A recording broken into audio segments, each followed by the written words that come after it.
Hello, and welcome to Such a Nightmare Conversations about Horror. My name is Katherine Troyer, and I'm so excited that I once again get to be joined by Toni Tresca. Hey there. This is a podcast where the horrifically nerdy meets the terrifyingly academic, as we explore that fine line between the horrific and the horrible.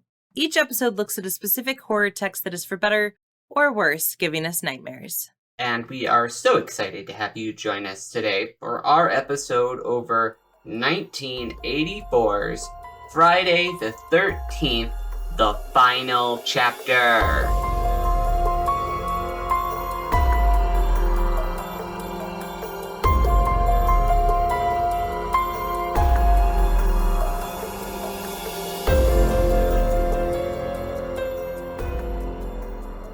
Bum, bum, bum.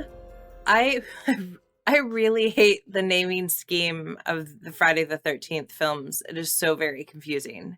Is it just the Friday the 13th films, or is it No, all of I these think producers who were just like, we're gonna end it now, and then the studios were like, no, you're not.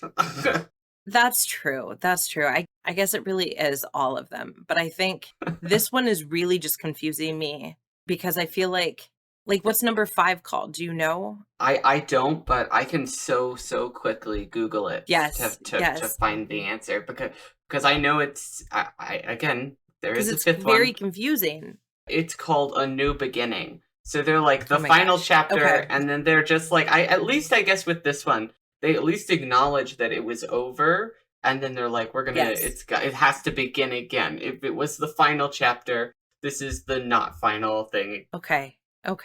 I guess that does make sense. Something about this particular, I think it's also that 1, 2, and 3 change in terms of going from the numbers 1, 2, and 3 to Roman numerals. There's just no consistency, which I guess is more or less a statement that can be made about the franchise so far, right? This film feels very different and yet also very much the same as the first 3 films, right? It's just every film seems to be expanding on this narrative of Jason and they all begin by reminding us of where we've been so far with lots and lots of shots from the previous films. But at the same time, it just feels like each one's but let's see how we could have this be something that's completely unrelated to the plot of the first one.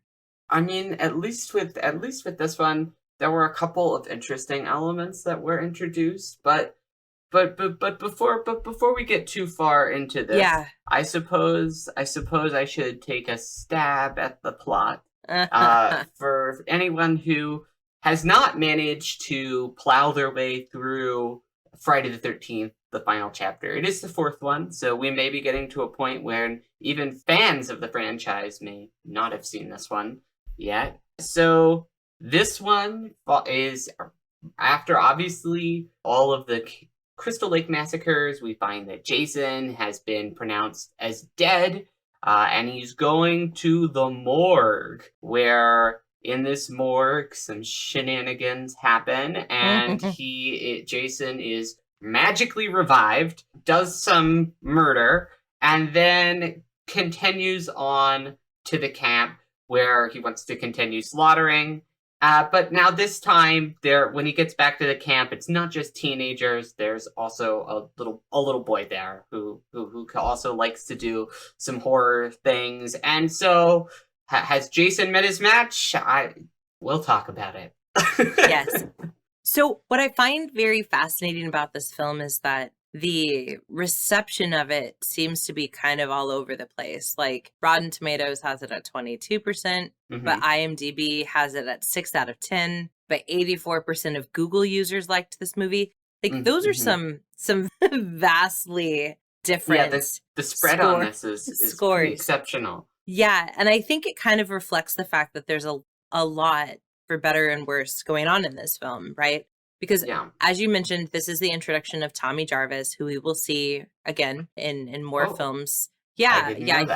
Some people will describe him as sort of the nemesis of Jason. I don't know if I would use that word because I don't think Jason has the intelligence to have a nemesis, but Tommy Jarvis is perhaps the best part of this film in setting up some other things. And of course, Corey Feldman is rather lovely. But There's a lot of different things in this film that make it kind of all over the place, right? So first we have the shenanigans that you mentioned. Which I thought were the best parts of the film, which I see you shaking your head, so I think maybe some of them were. Perhaps it seems like you maybe did not enjoy the morgue chaos. I enjoyed bits and pieces of it, but I want to start before the morgue. I want to start when I knew that this movie was going to be a bit of a wild ride, and that was when they are at the crime scene. So we have a scene where police officers are not wearing gloves and like picking up the axe and like putting it in a plastic bag. And it's like, why? You've already contaminated it. We have the medics who are upset that not that everyone's dead, but they're like, man, some emergency this was. Yeah. And then we have they're just so unimpressed by the like all of this blood and guts that are everywhere. And then we have this like moment where these two men gang up on this female paramedic and who seems to be new, and they're just like giving her these like little lady step back expressions. And then they wrap up a 10+ murder crime scene the same night that it happened, like in a couple of hours while it's still dark. Like case closed. Yeah, that's when I knew that it was going to be filled with gentle setting aside of anything that makes sense in terms of logic. Then we go to the morgue scene, right? Yeah, you're right. It's a good play. This is a good place to bring in.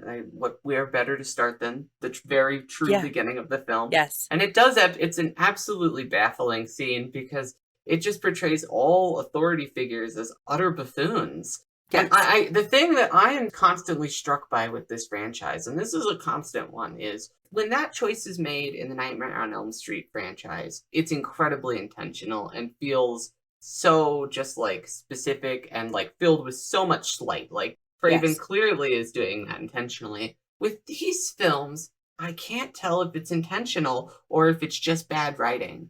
But either way, I suppose they serve the same function. Yes. Yeah, that's a really good question. I don't think I have an answer either, because in the first film, right, there's a very clear message that perhaps it is ridiculous for us to put certain people, namely teenagers, in positions of authority. Over and that children, message, right, and that message is explicitly clear. But there's just like a casual, like it's just easier for the story if it goes this way. And that opening scene would have also been not inexpensive. They're filming at night. They had a helicopter. They had multiple vehicles on hand. They had multiple actors. And like, I don't know why it couldn't have just started in the morgue. I mean, I guess it was because it was a pretty impressive way to start. I mean, I guess that's true. I was like, it was some pretty impressive camera work for 1984. I thought I was like... That's true. I thought that it did at least, like, for all the, like, weirdnesses of this movie and the, like, we're going to talk about the weirdnesses in the plot, but there's just so much behind-the-scenes drama with this film that I think maybe that's just what's also at play here, is there's, like, because the producer of this film wanted this one to be the last because he felt that he wasn't getting enough respect for producing these slasher films. He was like, the studio doesn't respect me. And so I'm going to end this franchise right here, and I'm going to do it on this huge note. And he brought people back from the first one, like the makeup designer came back from the first one because they were like, I want to help kill Jason. It's important to me that I be a part of this. And so it's a mixture of people who are there for like some personal petty reasons, some like incredibly sentimental reasons, and just like all other types of reasons intentions that are involved. Like I've heard about we'll talk more about this on our spooky scrap, but there's all sorts of chaos and terribleness that went on with the director and the actors in this production too. So it's just a interesting production and an interesting way into this movie. It really, really is. And I didn't know that the producer felt that his reputation was on the line. That's very interesting. I think that does explain a lot of it, though. And I think where I begin to be less impressed with the shenanigans is why? Why is she taking the time to acknowledge, is it Axel? Is that his name? Sure. You're talking about the terrible doctor, right? Right. The pathologist. Yeah. So the nurse should just like, he's gross. And I think I'm increasingly losing the strength to handle Hollywood's continued narrative about how beautiful, lovely women always end up with slobby, gross men. And I'm just kind of like tired of that as a narrative that we put out there. And so I can't put up with that part of the shenanigans. I was there for the death and killing, of course.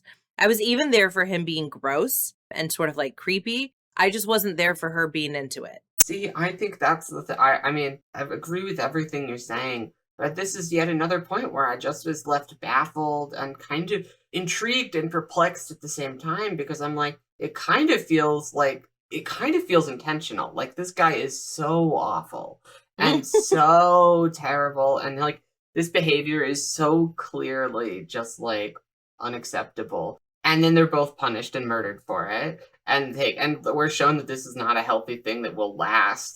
That it almost has me being like, is this a really incredible satire that these filmmakers are doing here? And because the morgue scene is filled with a lot of like really funny moments, and the deaths in this one are really, I think, some of the funniest and best executed, pun intended, of the film. And I would say, along with like, it goes like with the axe throwing moments, like the spear from some of the previous, and it's up there with some of the other high points from the franchise, I would say. So it almost makes me the opening of this movie almost made me think this film knew what it was doing. But you can tell there's a but, because it keeps going. And I think that question of the but then makes me wonder, like, was it doing some of these things intentional?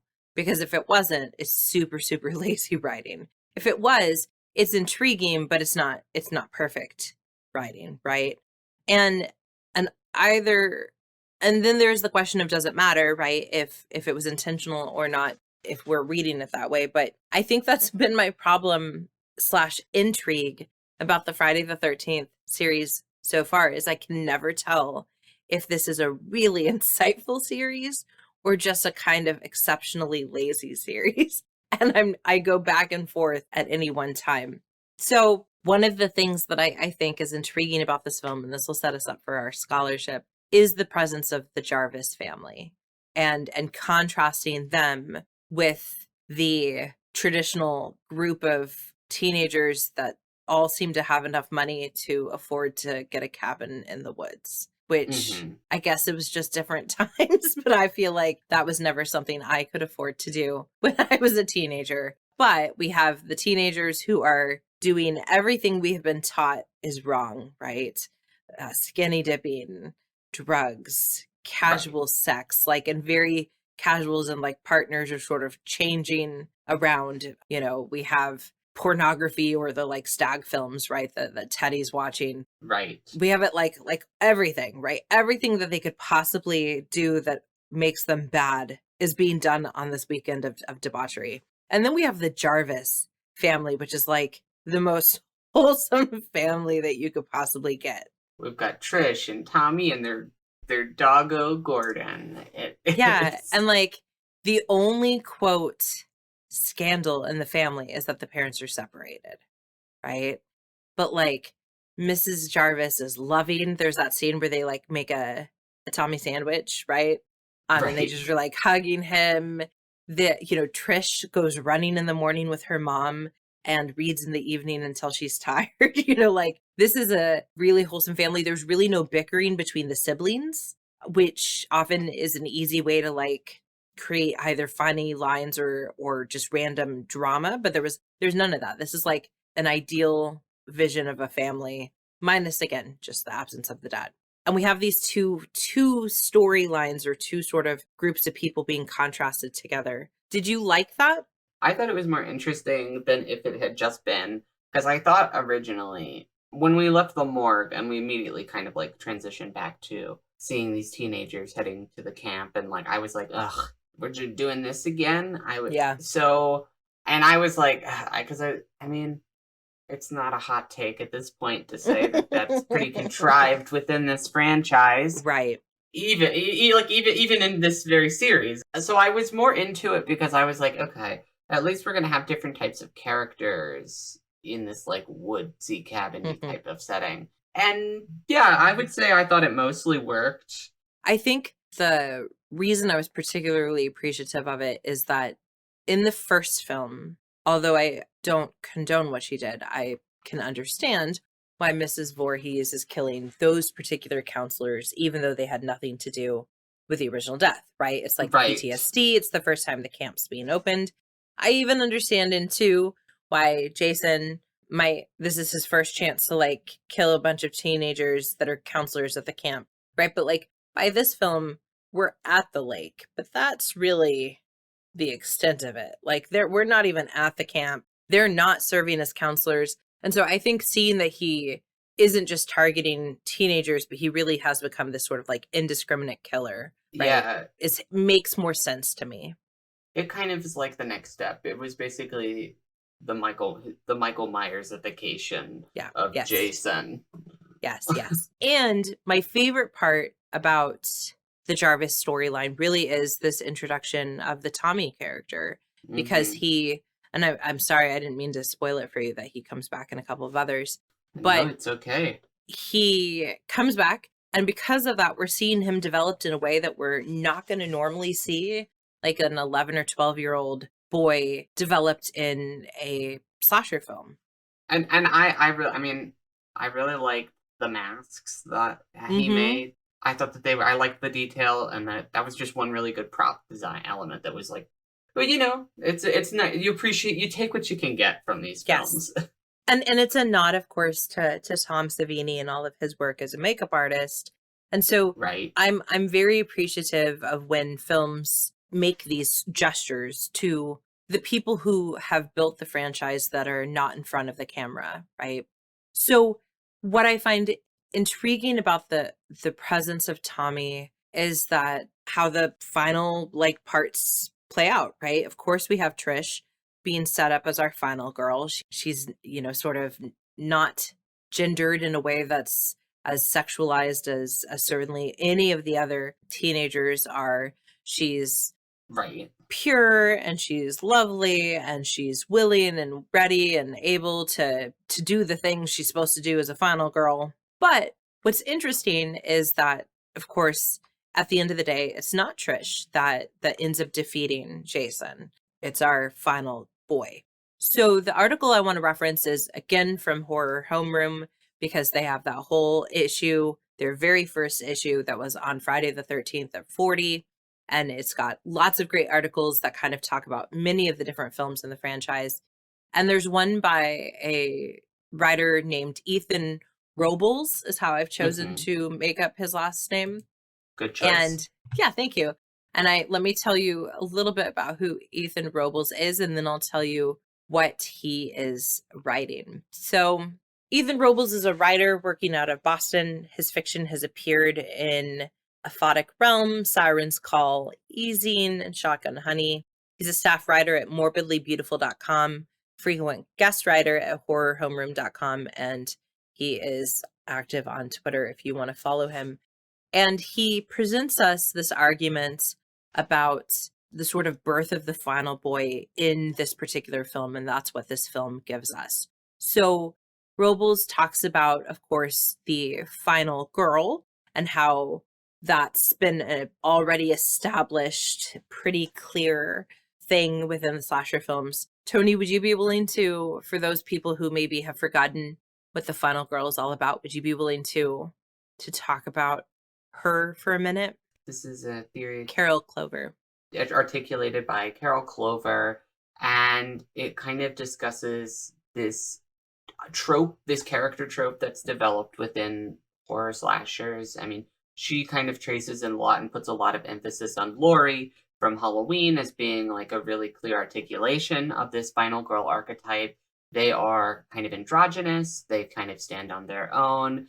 They embody both masculine and feminine traits at the same time. And it is because of these kind of duality and their position as both being inside from the in group, but also outside, that allows them to understand to whatever creature they're relating to, usually through some like trauma element as well. And that is what allows the final girl to be able to defeat this creature at the end, or at least for a little while. Yes, at least until the next film in the franchise. That's right, because I mean, that poor Laurie. I mean, she had. I mean, she's had still not been able to get rid of we're Michael at like Myers. 40 years later, right? and of course, there's been. I'm glad you mentioned the last film in the Halloween franchise until when they reboot it, but Halloween Ends is a really good example of the fact that we're in this moment, this cultural interest in the final girl as more than just the sort of androgynous person that we can put our thoughts into, right? We've got lots of examples, and we've talked about it extensively on this podcast, of books and films that are like, ooh, but let's start thinking about what happens next. So Robles says that every facet of Trish's characterization is designed to be in direct contrast to the sexuality of the other teenagers in the film. Trish checks every box of Clover's definition, and as horror fans, we can safely assume that she is our hero. The final chapter, however, has other plans. Throughout the film, Tommy Jarvis is portrayed as Trish's foil and is continually associated with monstrosity and sexuality. I really like that use of that literary term foil, right, to show us that, Trish and Tommy, they're not antagonists of one another, which again is, I think, why it's really important that as siblings they're not really bickering, but they are serving as counters of one another, right? They are. Tommy gets to basically do everything that Trish does not. And it starts with the fact that, as Robles points out, when Tommy first appears on screen, he's wearing a mask that, it's an alien, but it kind of also looks a little bit like the misshapen head of child Jason, right? And we see that he's incredibly interested in monstrosity. He brings a complete stranger up to his bedroom. Just like so many stranger danger moments in this film, to be like, hey, check out my monster makeup. Yeah, like there's that scene where Trish is like, hey, Rob, if you ever need to take a shower, just so you know, we rarely lock our front door. It's like, what? Also, Rob is an interesting character in this one, too. A weird relation back to the second movie. Yes. Too, for some reason. Yeah, why not the third or the first? Yeah, it's very... I want to talk a little bit more about Rob because he's intriguing. We'll be back. We'll be back. So Robles talks about the fact that, he says the final chapter is near comical in its brimming sexuality, and Tommy, a 12-year-old boy, is no exception. So, of course, we get to see him being very excited by the nakedness of the teenagers that are across the window from him, in a scene that actually lasts way longer than I felt comfortable watching a 12-year-old being a voyeur, but that's where it's at. And ultimately, what Robles' argument is that when Tommy transforms literally into resembling a young Jason, what ends up happening is that both the final girl and the final boy are chased, they're hunted, they both face violence, they both live through the massacre. But this is Robles' argument. Tommy differs, however, because he literally becomes the monster. Throughout the film, he is allowed to indulge in practices in an attraction to both sexuality and monstrosity that would have spelled doom for a final girl. By the end, Tommy not only looks like the killer, but he also becomes one. And of course, he refers to that final stare, which would have been an interesting place to end the franchise, right? With us wondering whether or not Tommy was going to become a future final boy. But of course, heaven forbid that a franchise end. And then he says, Robles says that what's important about the presence of the final boy is that we're going to see this taken further in Nightmare on Elm Street 2, Freddy's Revenge, where we have a final boy struggling with homosexuality, and Halloween, The Curse of Michael Myers, which returns little Tommy Doyle to the Halloween franchise. And so Tommy Jarvis serves as our sort of prototype of the final boy that we're going to get in other films, and he doesn't mention this, but Evil Dead as well, right? I was about to say, I was like, I guess this argument does not include Ash, even though that would have come out before. We've talked about the fact that Ash is sort of a final guy.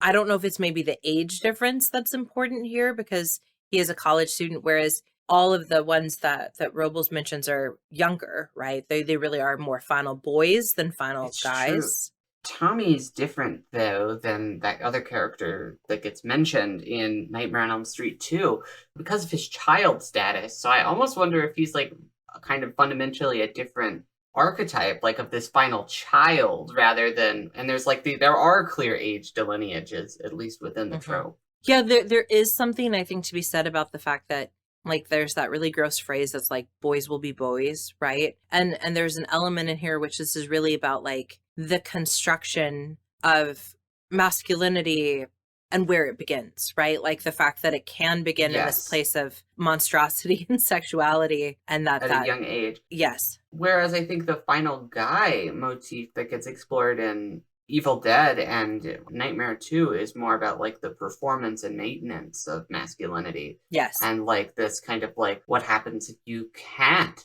uphold that, and like how are you punished, or how do you have to conform or change? And whereas this is about like where does that begin? Where does that construction start? Yeah. So I think it is different, but it's an interesting thing I think to relate back to the larger trope. And it's interesting that Robles mentions Halloween, The Curse of Michael Myers, whichever number that one is, because it's a return of Tommy Doyle to the franchise after having survived, right? Watching his babysitter have to like save him and all that good stuff. So there's a difference there, right? Between most final girls and certainly Tommy as final boy, in that most final girls don't start born in trauma. Or maybe I should say that the narrative doesn't start that way. And so I don't know if you can have someone that's a final girl that has already been in trauma. Like you can, but it just changes things. That's my point, is that I think Robles has some interesting examples, but you've made a really convincing case for why perhaps this needs a little further unpacking. And I really liked your idea about the sort of performative nature in Nightmare 2 and in Evil Dead that is certainly not present, right, for Tommy. No, I don't, because I don't think we're supposed to not believe Tommy's like budding masculinity. I think if anything, it is kind of, particularly given the like intense levels of violence that he commits against another human being at the end, it is something to be at least pondered and horror, and like, if not directly horrified, at least being like, wow. Yes. I guess anyone's capable of this when you embody that. I think what will be interesting is to see, because we've reached already all of the Friday the 13th that I've seen in their completion, except for some of the like weird ones at the very end.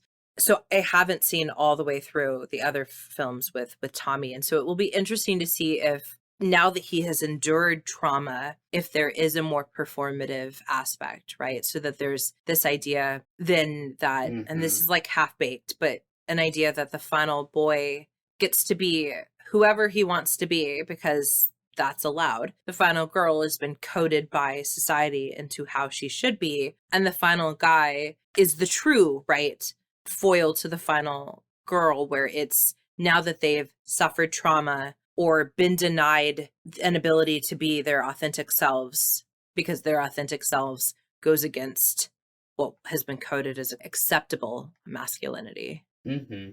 I think that'll be interesting to see if that does get developed, or if this is just us putting in legwork for what is, I think, essentially could also just be like, it's like Kid Jason, you know, it's like, it's like, you know, it's mini me, it's mini Jason. And that is a really interesting part of the franchise of the first 4 films, is the number of times that there has been play acting as a member of the Voorhees family. Yeah. You know, it really works. It's really effective. It's like his kryptonite is like, just pretend to be in his family. Yeah, whether or not you're pretending to be him or his mom, it doesn't really matter. But I think that's really, there's something very intriguing in there. And I don't know if it like goes back to sort of like stages in developmental psychology and just kind of reinforces that he has not developed properly and like matured intellectually, or if it's just that idea of like when animals get kind of entranced by their reflections, right? They're just like, what is this? I don't understand. But it is intriguing how much of this film is about performing a monster to defeat the monster. And I mean, like, it's like literally symbolized via the masks that he makes and creates and embodies in order to defeat it. So Jason, not right, it. right, Different right. movie. Just a smidge.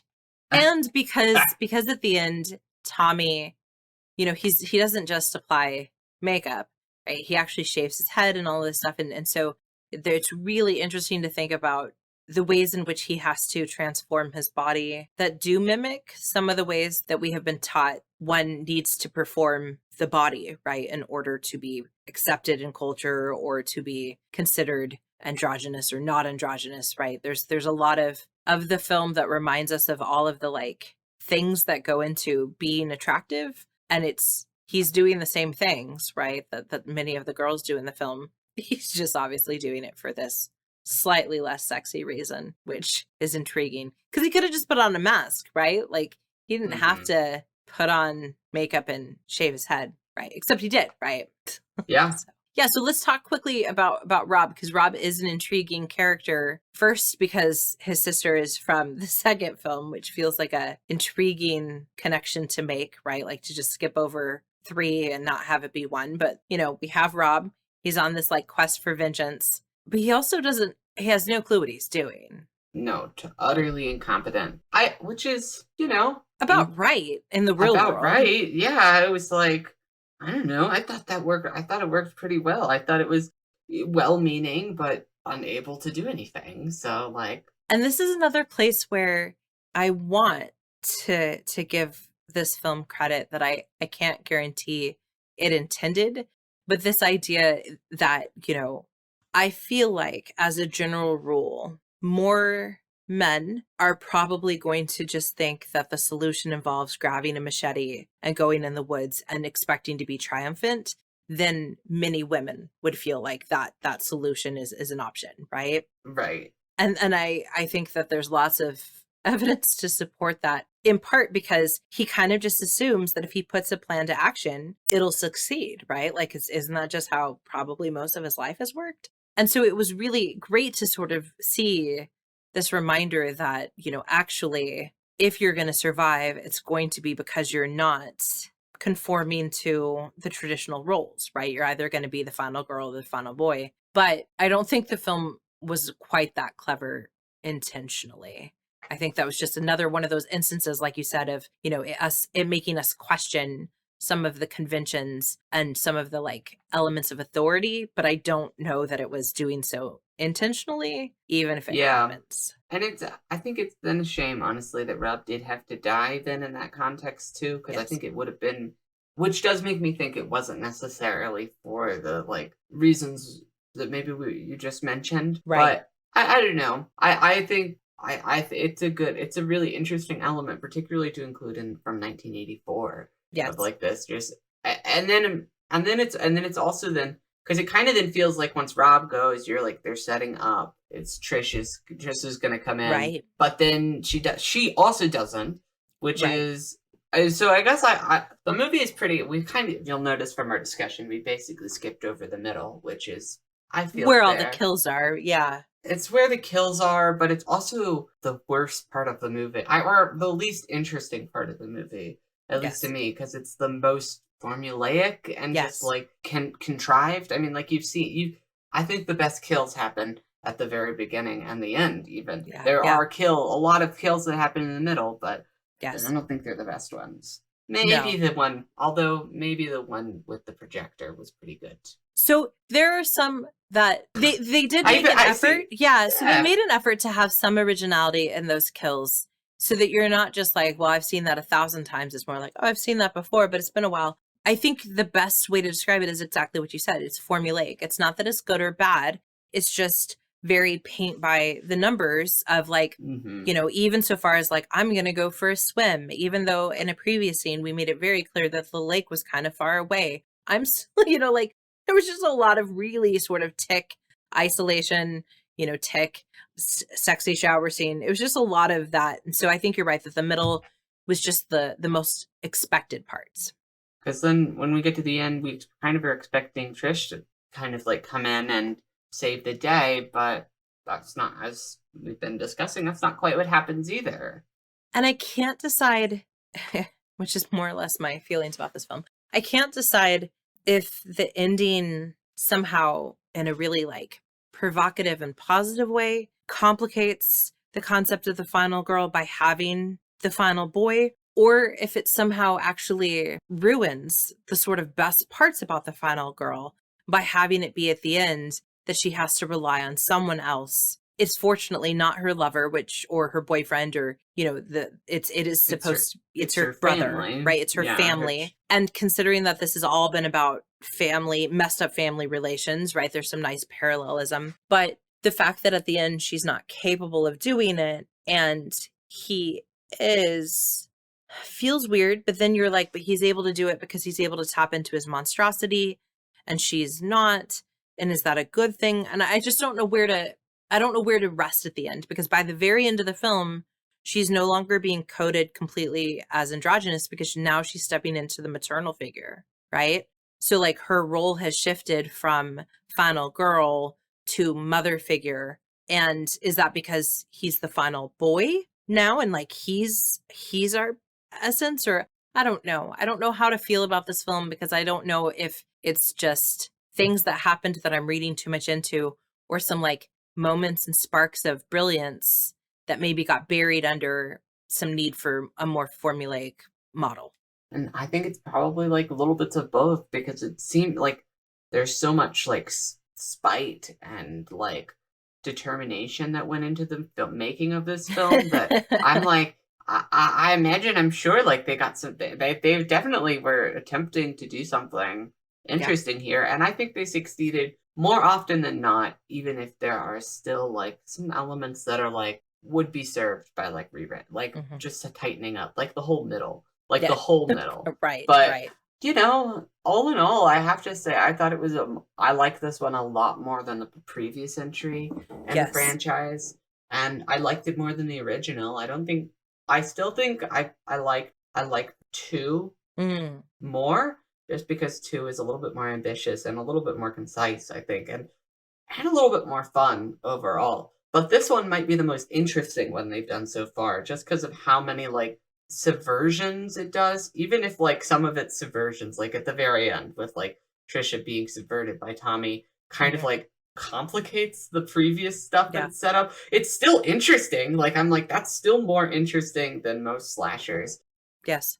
And Robles kind of ends his argument by saying Tommy's engagement with monstrosity and his burgeoning sexuality feel, quote, normal, because viewers expect masculine subjects to be interested in monster movies and women's bodies. However, one of the things that we can ask ourselves to consider is that these are also the things that allow him to literally be able to turn into a monster. Yes, he manages to save the day, but we have to ask ourselves, if he is that easily able to step into his monstrosity, and we've coded that as a normal sort of like behaviors, right? There is this question of whether or not we should be asking ourselves if we, society, right, create our killers, because that final stare, right, of Tommy just sort of staring at the camera with that dead gaze, I'm not sure we're supposed to feel comfortable or happy with how it ends in a way that sometimes we do when it's the final girl, right? Even when she's covered in blood, we're like, but yay, you made it out. This one feels more like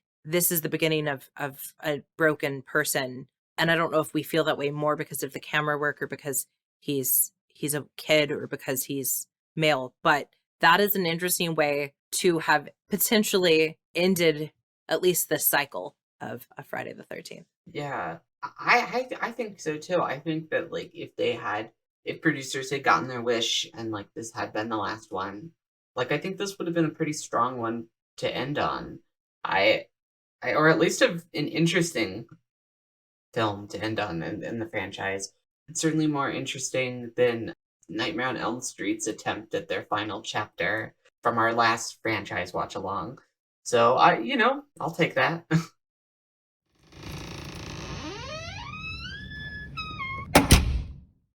So we will, of course, be eventually continuing our discussion with Friday the 13th a new beginning, the new beginning, something about a beginning. Yeah. But it'll begin again. It will begin again. Before we get there, though, we're going to, as we do, rotate to another film, and we're going to do another sort of like mini arc, if you will, that's looking at a story that has been revamped multiple times over. Toni, what is our next episode going to be on? We're going to be doing a thing on the thing. So we're going to be discussing the film from 1951, The Thing from Another World, in conjunction with the adaptation, although many people think this thing is the original thing, from 1982. So we're going to be doing one of our double features to kind of discuss all things Thing. And I will bring in a little bit from the novella that inspired many of the versions of The Thing, and that is Campbell's Who Goes There, just to kind of give us that background of the text that sort of set things up. And part of the reason that we're not having an episode on each one is that would take us a really long time to work through all of these. But also, I think the most interesting conversation is really going to be in thinking about them sort of juxtaposed together. So start watching The Thing from Another World and The Thing. If you want to go ahead and take a read of Who Goes There. Toni, what else should they be doing in the meantime? You can check out some of our other episodes wherever you get podcasts from, on Spotify, iTunes, Amazon, wherever, Podbean. You can get our podcast there. And while you're listening, you can go ahead and give us a rating or review. That really helps us out. You can follow us on our social medias, which are all listed in the description of this episode. Thank you so much for listening to our nightmares. And have a spectacular day.